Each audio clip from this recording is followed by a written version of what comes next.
Welcome to the Tech Egg. Don't get scrambled. Enjoy the video. You begin by using one Microsoft account to buy or redeem Microsoft 365 Family. This central account controls sharing and billing. Sign in at account. Microsoft.com, enter your product key or payment details, and add an alternate email for recovery.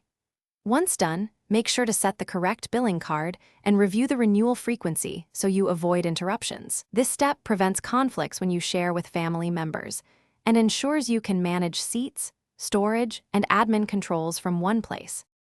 Next, invite family members from the subscription dashboard. Each invite uses one of your available seats. You send their email, they accept, and you assign install rights and OneDrive storage quotas if needed.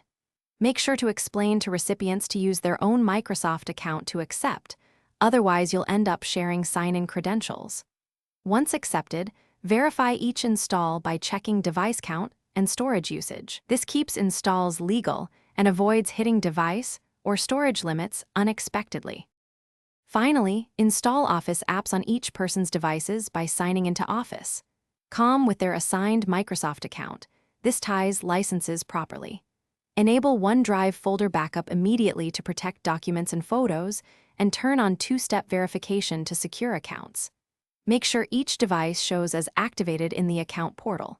If something goes wrong, first confirm seat availability and that the correct account accepted the invite. Then reinstall Office or reset the user password. That sequence resolves. Thanks for watching. Consider subscribing if I helped unscramble your problems.